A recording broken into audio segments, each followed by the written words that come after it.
How's it going, everyone? This is Gorillas Freak 23 again, and I apologize it's a little late again, but it's time for another episode recap, this time of episode 4 of Free Agents.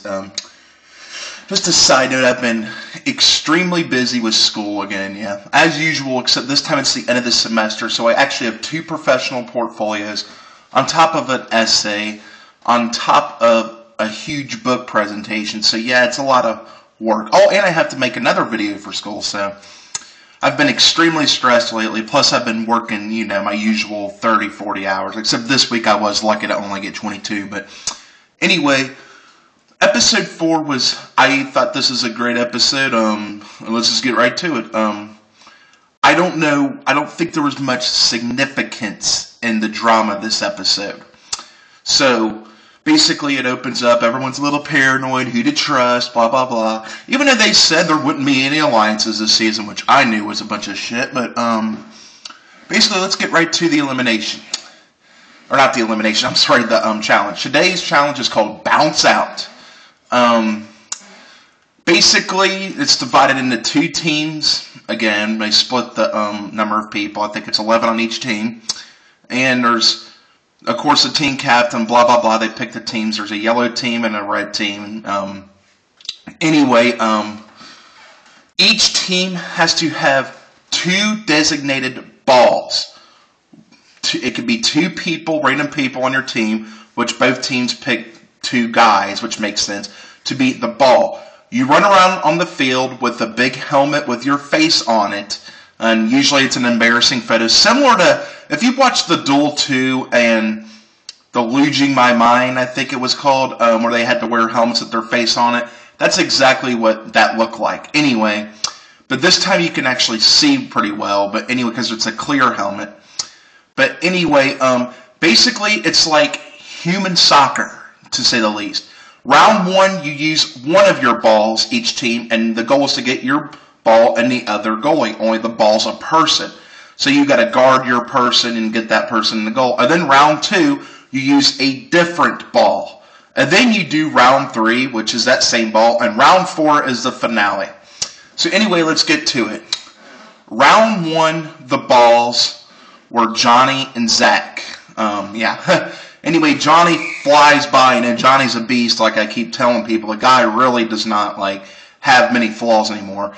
Zach's a powerhouse, but the opposing team, which I think it's the purple team, decides that they're just going to team him up and make sure he can't move, and that's kind of what they do. So Johnny just flies on by, and he gets the first point of the game. Okay, round 2, for whatever reason, the yellow team has a brilliant plan to put Isaac as their team, or ball, which, if you could tell me why a 5'6", 160-pound, 170-pound top guy, if that, maybe 150, would be a good ball, let me know. And then Jordan's the one for the purple team. Well, what do you think happens? Jordan pulls through, and Isaac just rolls around the field sucking. Anyway, and then in round 3, Preston steps up for the purple team to get Johnny through. He's able to knock out a couple people, but anyway, it doesn't matter because Zach just plows through everybody, including slamming C2, who was guarding the goal, like it's nothing. So he treated, I don't know, it's just Zach's going to be hard to take out this season, let me tell you that. And you'll see why when we get later anyway. But anyway, so basically, then it's down to the final round, which is Isaac versus Jordan again.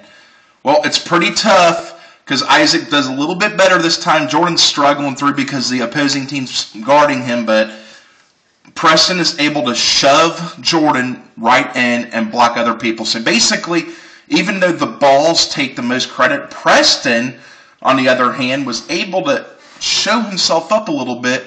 He was able to actually pull through, and he was once again the last chosen. So I must say, if you look at Preston from this season standpoint, he's actually done kind of good.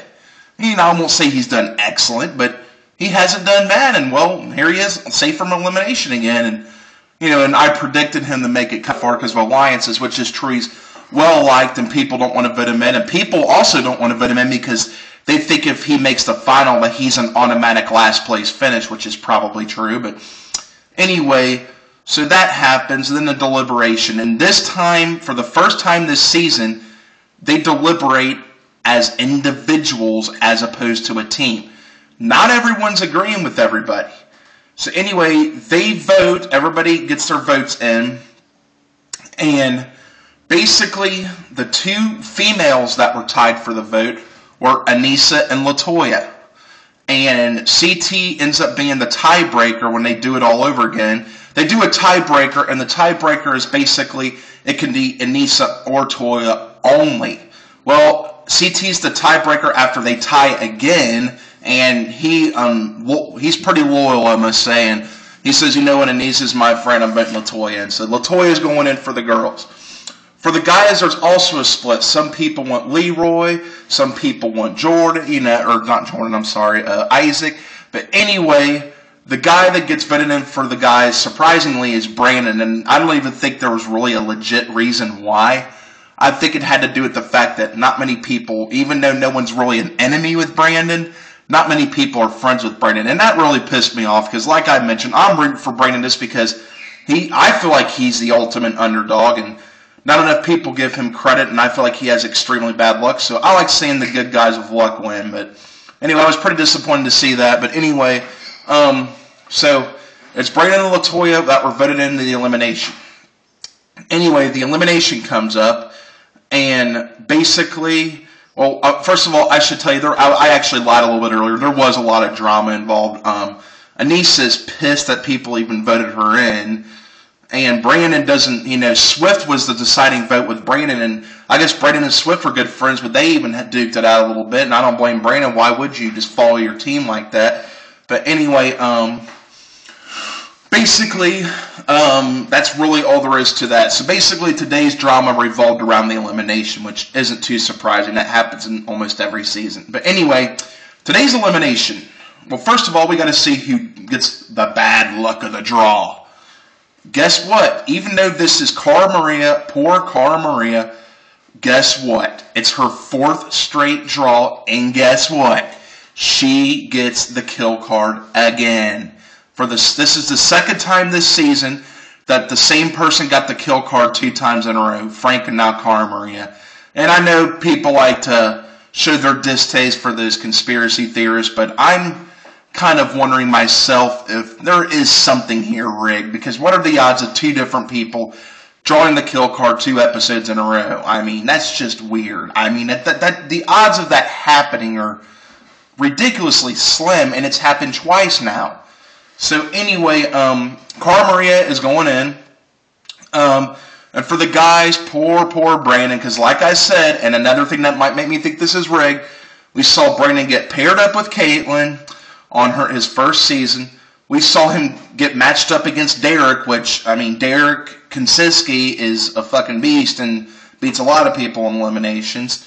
We saw him have Big Easy on his team in about all the seasons, too, and I think that's pretty self-explanatory there. And, we've just seen him with a slew of bad luck. Oh, yeah, and Tyan's his partner in Rivals 1.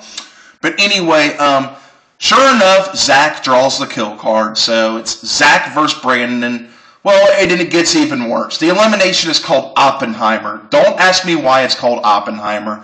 I know there was a famous physicist, I think that's how you say it, named John Oppenheimer back in the 19th century who, but this has nothing to do with that. So I don't know why the hell it's called Oppenheimer. That's Oppenheimer.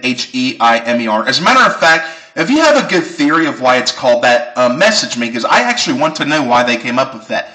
But anyway, in Oppenheimer, remember Hall Brawl in Battle of the Seasons 2, where Wes was carried out by Big Easy and it was a size match? This is basically Hall Brawl on steroids. Hall Brawl with a twist.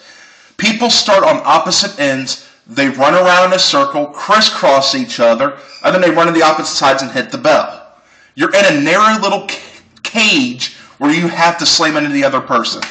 Now, Zach, if I had to guesstimate, and I think this is pretty accurate, he's about 6'5", about 260, 270 pounds of basically pure muscle, which I think he's doing steroids, but that's another argument. But anyway, who could beat him in this? I mean, we see CT kind of washed up now, But even when CT was in his prime, I don't even know.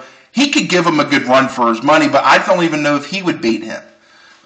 So there's basically nobody that stands a physical chance against. Nobody stands a chance against Zach in a physical match. Like Big Easy, maybe just because of his size, and then he would even struggle a little bit. You know, me personally, I'm 270 pounds myself. I'm 6'2", and I could probably give him a run for his money, but I can't even guarantee it. But anyway, basically, let's start with the girls. The girls' match was a mega blowout, and can you guess how that went? Cara Maria slams Latoya, zips on by her, round 1. Cara Maria slams into her, zips around by her, round 2. You know, we even got a dance going on now, guys. Yeah, that kind of sounded like a song, didn't it? Well, that's basically how it went. It was just a rhythm. It was just, she slammed, I mean, it was like not even a match. So Cara Maria wins her 8th career elimination, actually. She's 8-3 in eliminations. And she has a very impressive elimination record in her history, and I know it's not all her, but either way, I think she's pretty good at eliminations. I mean, I think there's no doubt about that. So Cara Maria wins like it's her job to win.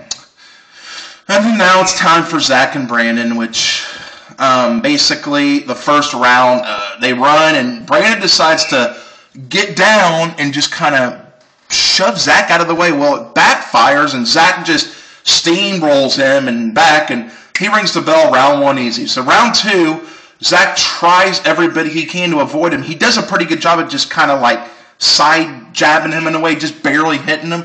And I thought Zach was going to run right through the bell, but then all of a sudden Zach out of nowhere just dashes and dives and hits the bell, and it's game over for Brandon. So unfortunately, you know, that's it for Brandon. You know, it's a sad circumstance. I felt like he's still better than people say he is. I mean, I know he's not the best, but, you know, like I said, who could have beat Zach in that? As a matter of fact, who in the history? I mean, CT, Big Easy, and Mark. And then I'll go ahead and say maybe Alton, Landon, maybe The Miz could have a chance again. Well, okay, I'll say The Miz just because he's a roid-headed WWE star, but it ain't like he's coming back. But the point is you're talking about a handful of people that could have beat Zach in Oppenheimer, a handful of people that could have beat Zach in Hall Brawl, a handful of people that could beat Zach in any physical match. So you're talking about, you know, it's a pretty damn tough match there. Even Tyree, he's got the size. I don't even think he has the ambition to. So anyway, Brandon goes home. So now I think, you know, I like a lot of the people, but I think I'm going to root for Kahutta because he's the underdog. I feel like he's underrated, and he's the nice guy. And like I said, and I definitely won't be disappointed to see someone like Leroy, who my prediction is to win this whole season. And I won't be disappointed to see someone like Johnny, the rookie, Riley, you know, definitely won't. Not even CT anymore. He's chilled out. He's pretty cool now, even though he just won last season, But Kahutta is another big underdog, and so is Preston, but Preston kind of deserves to be an underdog because he historically sucked. But I feel like Kahutta is underrated, so I'll go ahead and change it for Kahutta now. So hopefully he can somehow pull out some magic here, and I don't think it's going to happen, but we'll see.